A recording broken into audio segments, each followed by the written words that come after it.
Hi guys, welcome back to my channel. My name is Sabrina, and today I have a very special video. And look at my new heart hoop earrings, they're really cute.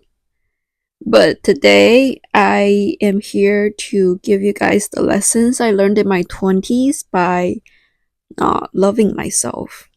So let's start with the most basic one. Number one, lowering your standards for anything or anyone is never ever worth it. So you guys have to remember that when you're lowering your standards, you're also lowering a layer of protection that could have protected you from a very bad experience with people. Your standards exist for a reason, and it's for a very good reason. You learned something in the past, and you found out what didn't work out for you and what you would never tolerate again. So why lower your standards? And a lot of the times you do need to remember that people who want you to lower your standards will benefit from exploiting you in some way, shape, or form, and that's something that you do not want to happen. Someone who is truly there for you as a real friend or partner, they will always respect your boundaries and they will always be understanding of why you have certain standards for yourself.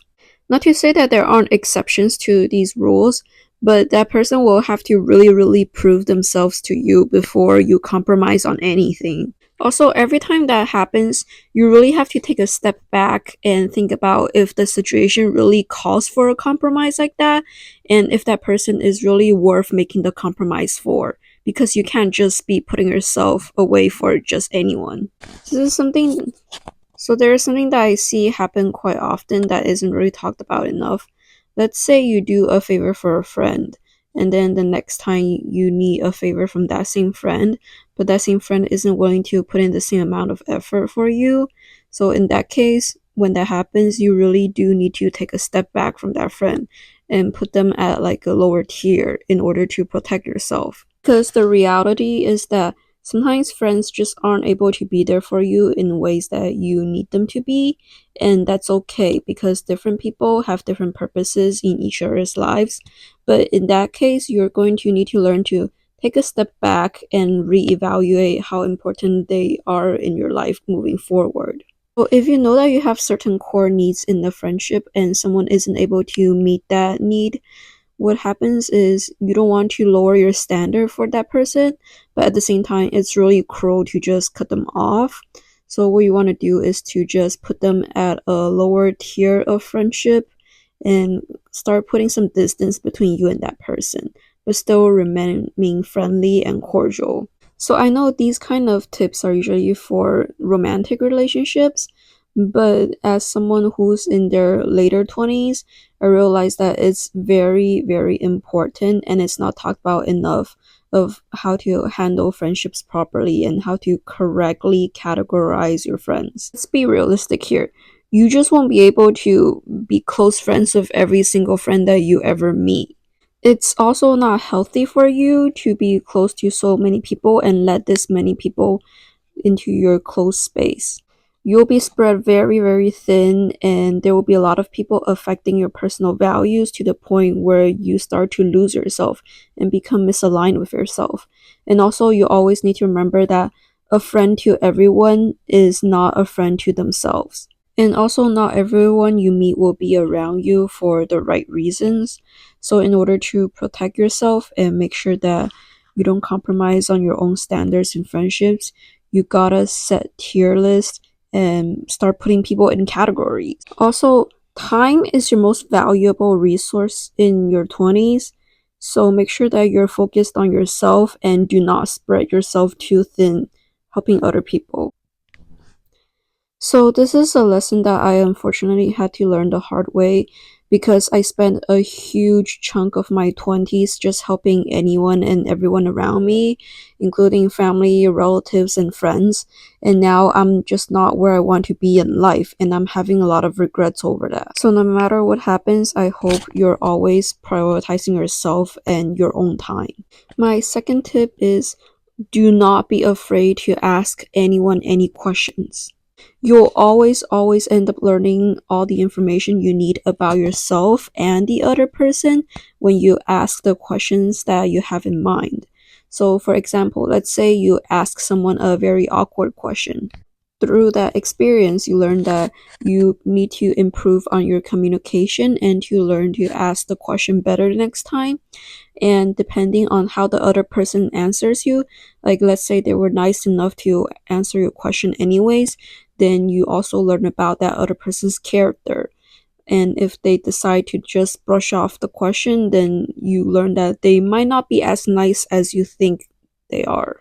So, no matter what kind of situation you're in, asking more questions will save you so much time. It will save you from a bad job, it will save you from bad friends, and it will save you from bad relationships, especially. So, most men, when they're given the chance to talk about themselves, they will go on about themselves, and eventually they will expose something about them that you might or might not like. And depending on what that is, that will save you so much time, energy, and trouble in the future. As a girl, it is extremely crucial for you to ask all the questions and ask all the right questions before you really commit to a man. So, as a girl, make sure you know that you need to never be afraid to ask questions and never be afraid to ask questions that might make things awkward because those are the crucial questions that will help you make important decisions.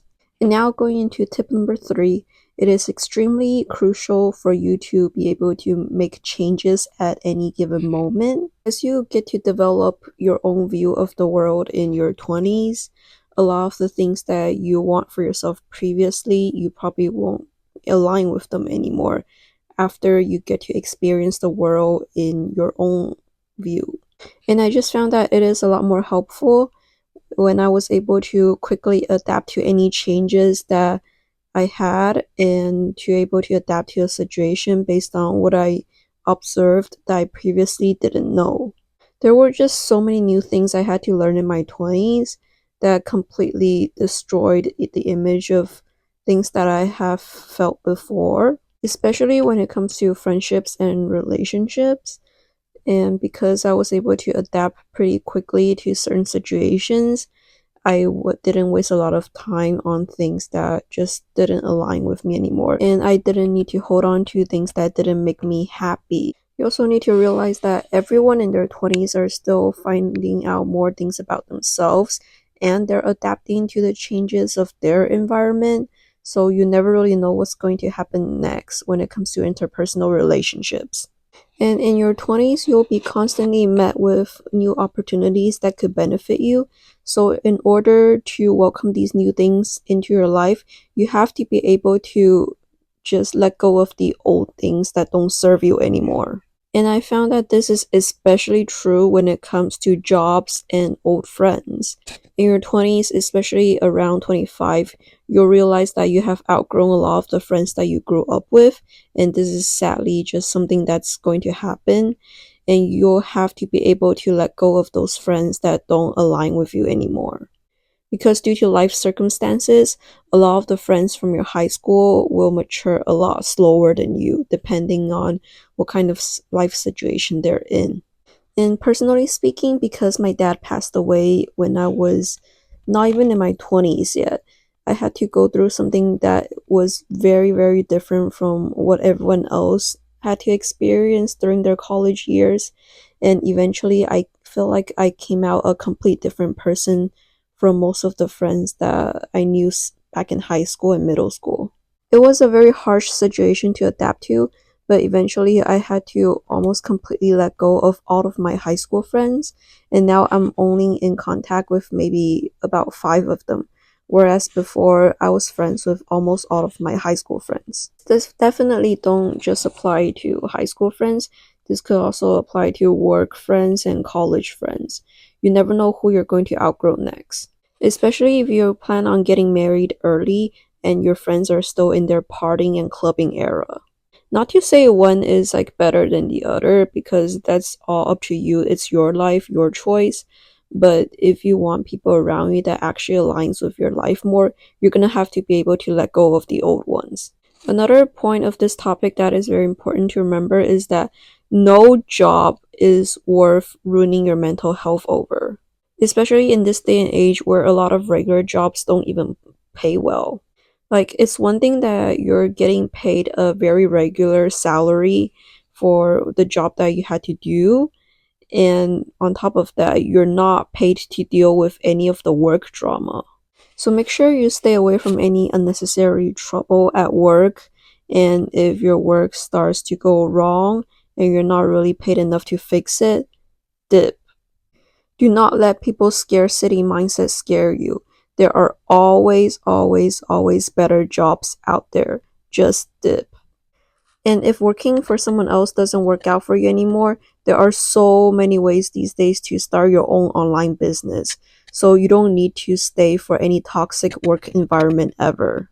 Do not let anyone scare you or fear monger you from moving forward. So that's it for today's video. This is a very short video because I'm basically filming at 2 a.m. today. So, but thanks for watching and see you guys next time. Bye.